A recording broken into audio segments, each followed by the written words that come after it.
পৃথিবী বড় স্বার্থপর, দুনিয়া বড় স্বার্থপর। দুনিয়া কাউরে জায়গা দেয় না, দুনিয়া কাউরে জায়গা দেয় না। এত মজবুত পাইলিং করে যেই বিল্ডিং বানাইলাম, দুনিয়া তারে থাকতে দেয় না। যা বেটা যা, যা তুই লাথি দিয়া বাইর করে যা, কবরে যা, কবরে যা। দুনিয়া কাউরে থাকতে দেয় না। দুনিয়া কত ক্ষমতা ধরকে মাটির নিচে ফেলায় দিছে, দুনিয়া কত সম্পদ আলাকে মাটির নিচে ফেলে দিছে, দুনিয়া কত সুন্দরী নারীকে মাটির নিচে ফেলায় দিছে, মাটির সাথে রেজা রেজা করে ফেলছে। আজ আর চেহারা নাই, আজ আর রূপ নাই, আজ আর যৌবন নাই, আজ আর ক্ষমতা নাই। এমনও বাদশা ছিল পৃথিবীতে যার হাতের আঙ্গুলের ইশারায় মানুষের গর্দান উড়াইয়া দিত, যার হাতের ইশারায় উঠত মানুষ, বসত মানুষ। আজ বাদশারা নাই, আজ সম্পদওয়ালারা নাই, আজ মালওয়ালারা নাই। দুনিয়া কাউরে থাকতে দেয় না, কাউরে না দোস্ত, কাউরে দেয় না। দুনিয়া দাদারে আমার থাকতে দেয় নাই। আমার দাদারে আমি দেখছি, আজ আমার দাদা নাই। আমার নানারে আমি দেখছি, আমার নানা নাই। আমার দাদিরে আমি দেখছি, আমার দাদি নাই। আমার নানিরে আমি দেখছি, আমার নানি নাই। আমার বাবারে আমি দেখছি, 14 লক্ষ টাকা বাবার পেনশনের আমি সব ডাক্তারের পিছনে খরচ করে ফেলছি, বাড়ির ফসলের জমি বিক্রি করে ফেলছি। আমার বাপ যেন না মরে বারবার বারে হসপিটালে নিছি, কিন্তু দুনিয়া আমার বাপকে থাকতে দেয় নাই।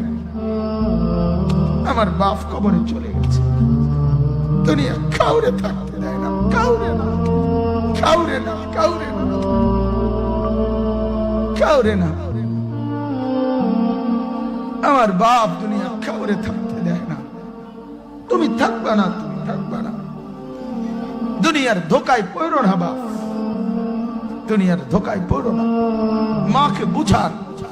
আজ মারা বেসামাল হয়ে গেছে, আজ বোনেরা বেসামাল হয়ে গেছে, বেপরদার উৎসব তুলে দিছে। এটা যেন আল্লাহর সাথে যুদ্ধ করছে।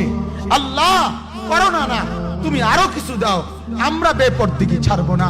যুবক ছেলেগুলো যেন বলতেছে, আল্লাহ তুমি করোনা দেওয়ার চাই দাও, অশ্লীল ছবি দেখা, ফেসবুকে নর্তকী দেখা আমরা ছাড়বো না। দেখি তুমি কি করতে পারো, তুমি যা করার করো।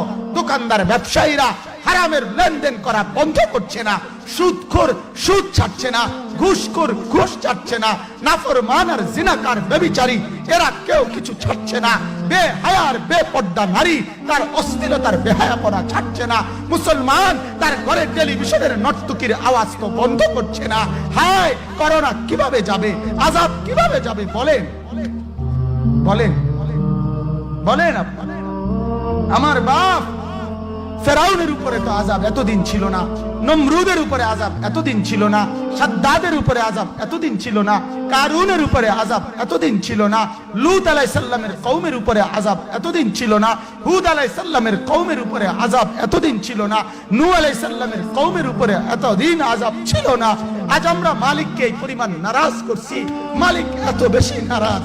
আজ 1 বছর হয়ে গেছে, 1 বছরের চাইতে বেশি হয়ে গেছে, কই করোনার মহামারীর আযাব তো যাচ্ছে না, গেছে গা বলে। আমাদের লক্ষ লক্ষ বাচ্চার পড়ালেখা বন্ধ, এরা নষ্ট হওয়ার চূড়ান্ত পর্যায়ে পৌঁছে গেছে। মোবাইল এদেরকে শেষ করে দিছে, লক্ষ লক্ষ ছেলে। গতকালকে এক মা আমার আত্মীয় ফোন দিয়া বলতেছে, সকাল 10টায় বাচ্চাটা ঘর থেকে মোবাইল লইয়া বাইর হইছে, রাতের 10টায় মা তারে ফোন দিয়া বলছে, বাপ ঘরে আসতি না, ভাত খাইতি না। বাচ্চা তারে বলতেছে, তোমার অসুবিধা কি, তোমার সমস্যা কি? মা এই কথা বইলা কাঁদা দিছে যে, শোনেন হুজুর কদ্দুর দোয়া করো। এক বাচ্চা, এক ছেলে, সে যদি তার মাকে কথা বলতে পারে, তার মানে গুনাহ তারে এত মজা দিয়া দিছে, ফেসবুক তারে এত মজা দিয়া দিছে, ইউটিউব তারে এত মজা দিয়া দিছে, নর্তকী তারে এত মজা দিয়া দিছে, গুনার দৃশ্য তারে এত মজা দিয়া দিছে, সে মাকে ধমক দিচ্ছে।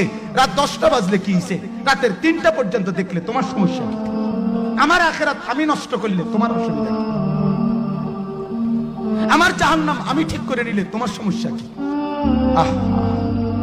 আল্লাহ আমাদেরকে মাফ করে দেন, আল্লাহ আমার জাতিকে মাফ করে দেন।